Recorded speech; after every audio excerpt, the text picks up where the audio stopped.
A few weeks after the vote passed and the financial audit was ordered, the atmosphere in the neighborhood started to shift. People who had once avoided eye contact were now waving across driveways. Conversations bloomed at the mailbox. It felt like the fear had lifted, even if only a little. The board wasn't happy, obviously, but they couldn't stop what had already been set in motion. The independent audit team we hired started combing through every expense from the past 5 years. They requested receipts, vendor contracts, meeting minutes, and all records of how fine money had been used. What they uncovered shocked everyone. Tens of thousands of dollars were spent on consulting fees to a company owned by the HOA president's brother. Landscaping contracts were renewed without bidding awarded to a firm run by someone connected to the treasurer. Community funds were used for restaurant dinners labeled as planning sessions, some of which were attended by people not even on the board. Even more concerning, the audit found that several homeowners were fined without proper documentation. No photos, no timestamp. In some cases, no actual violation recorded, just a fine issued and paid under pressure. Some homeowners had paid hundreds, even thousands, simply because they didn't know they could challenge it. Once the report went public, the response was swift. At the next HOA meeting held in the same hall as before, there wasn't an empty seat. Many stood in the back. Reporters showed up. Cameras rolled. This time, it wasn't just homeowners. City officials came. A representative from the Attorney General's office quietly observed. The mood was tense. The board members tried to deflect, saying the issues were accounting errors or miscommunications, but no one was buying it. When our group's attorney presented the audit findings slide by slide, the crowd grew more agitated, and then it happened.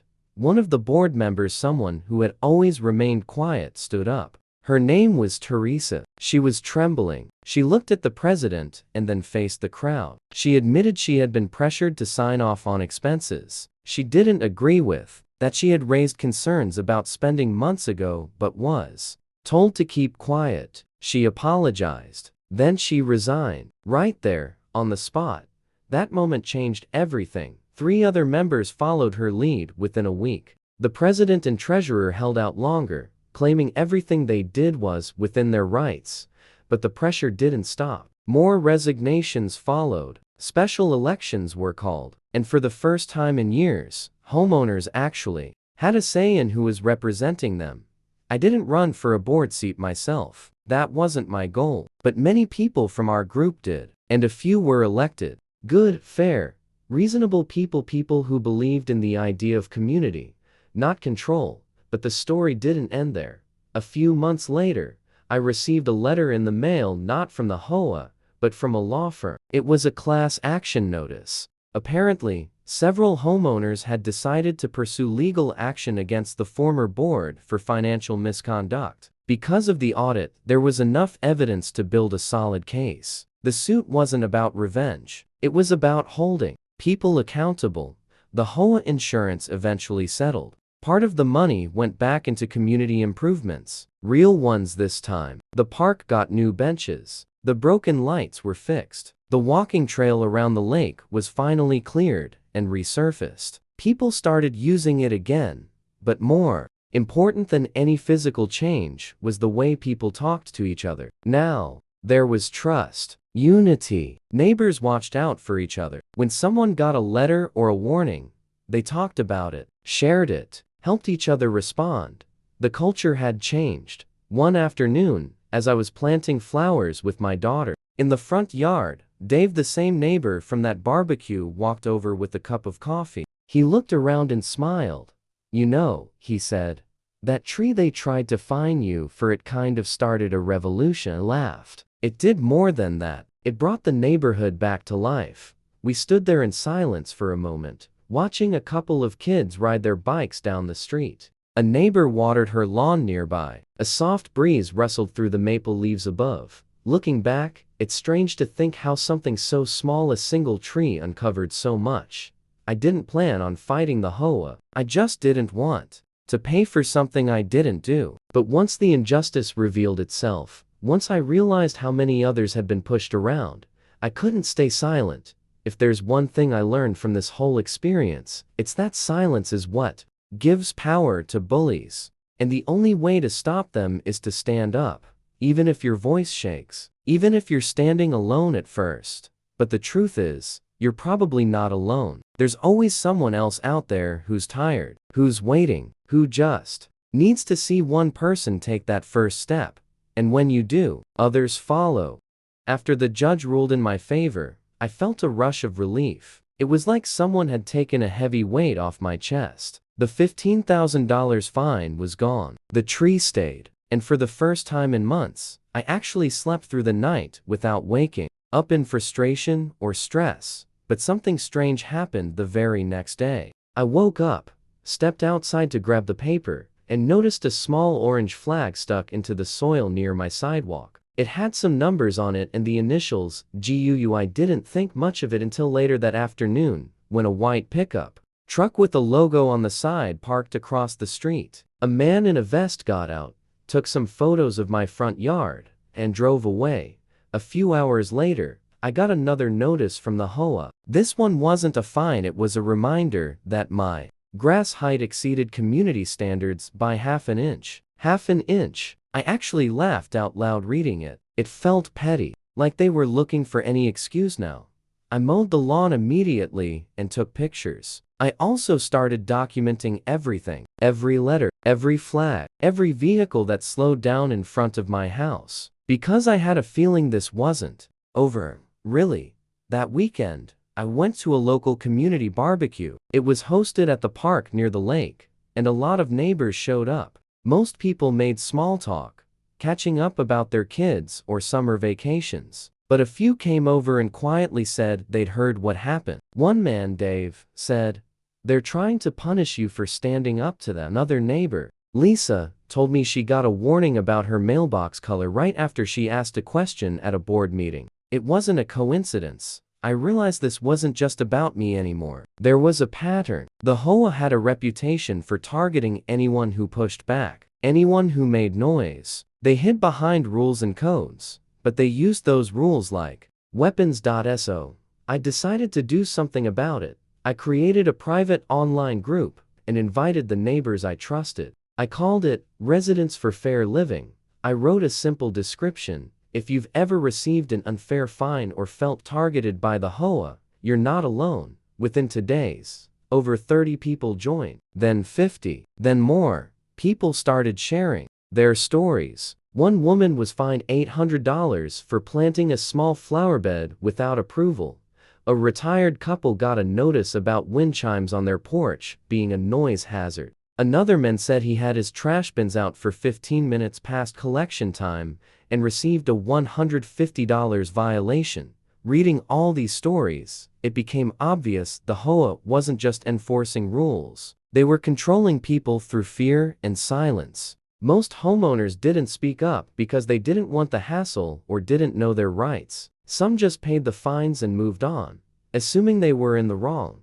But we weren't in the wrong. We started holding our own meetings at a local cafe. Not official ones, just neighbors getting together, comparing notes, discussing the bylaws. I brought a copy of the HOA rules and began highlighting vague sections, contradictions, and areas open to abuse. We took notes. We made a spreadsheet of every violation notice people had received in the past 2 years. The total in fines added up to nearly $200,000 from just our small group.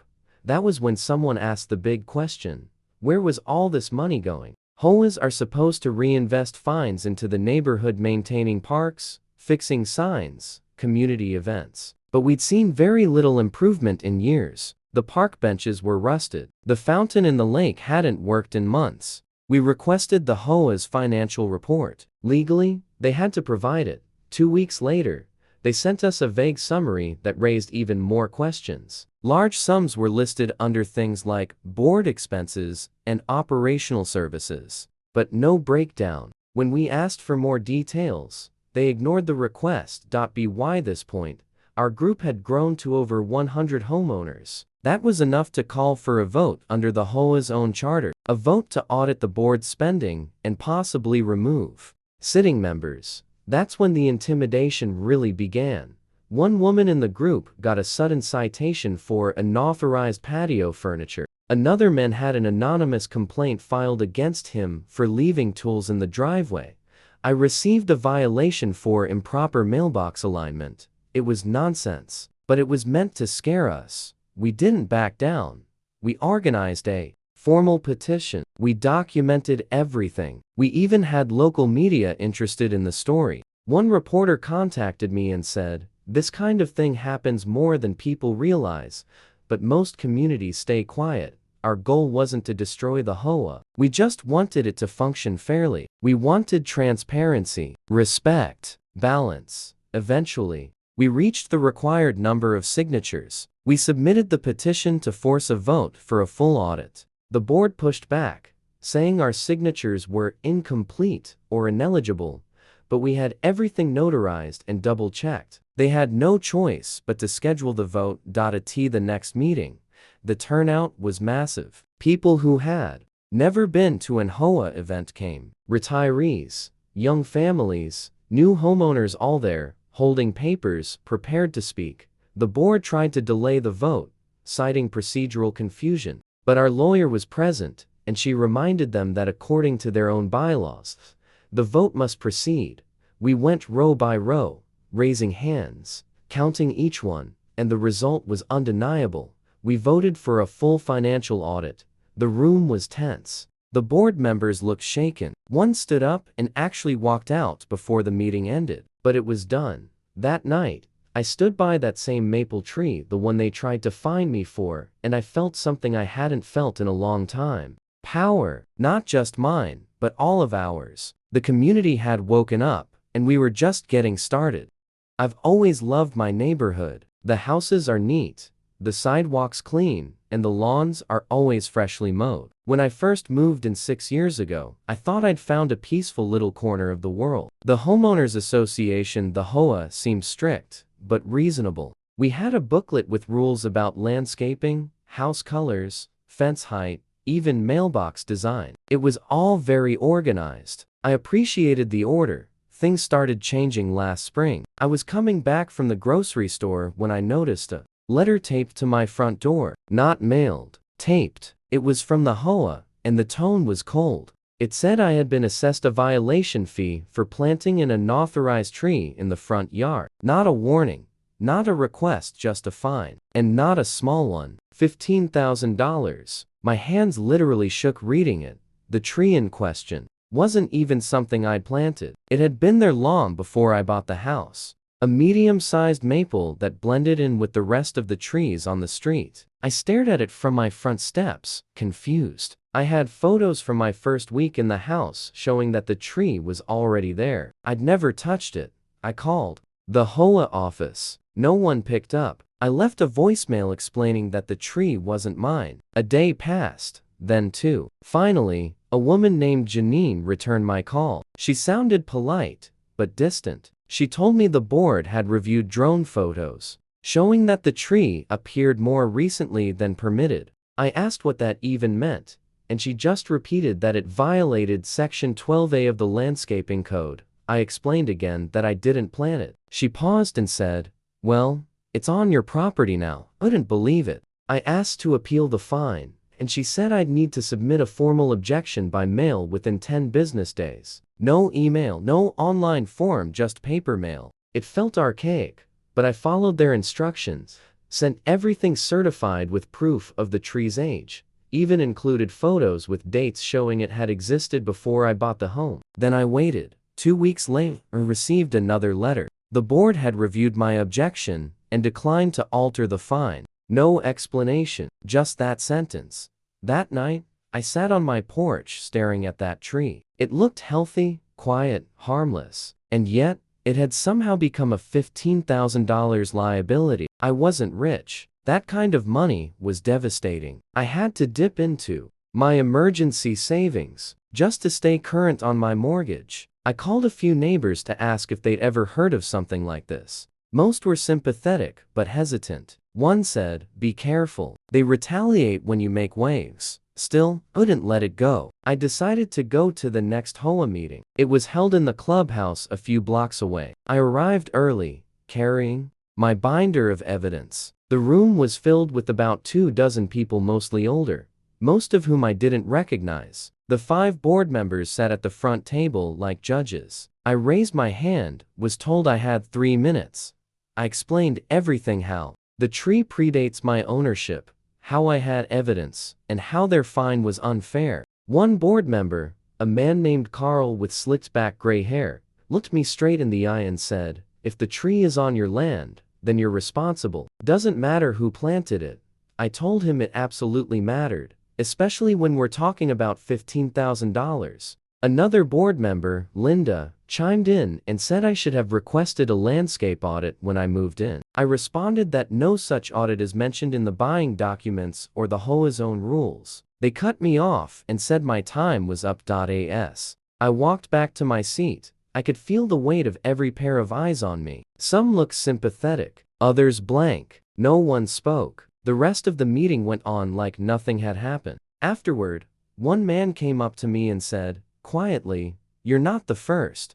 That hit me. Not the first? What did that mean? Over the next few days, I started digging. I went through public records, looked up previous violations, talked to a few former board members I could track down on social media. What I found shocked me. Over the last 5 years, the HOA had issued multiple high-value fines related to landscaping. $10,000 here, $7,500 there. In every case, it seemed to be vague violations, loosely worded infractions about unauthorized growth or non-compliant foliage. One man had moved out after being fined nearly $12,000 for a shrub that was allegedly invasive. Another family paid a large fine just to avoid legal trouble. Most people gave in. The HOA counted on it.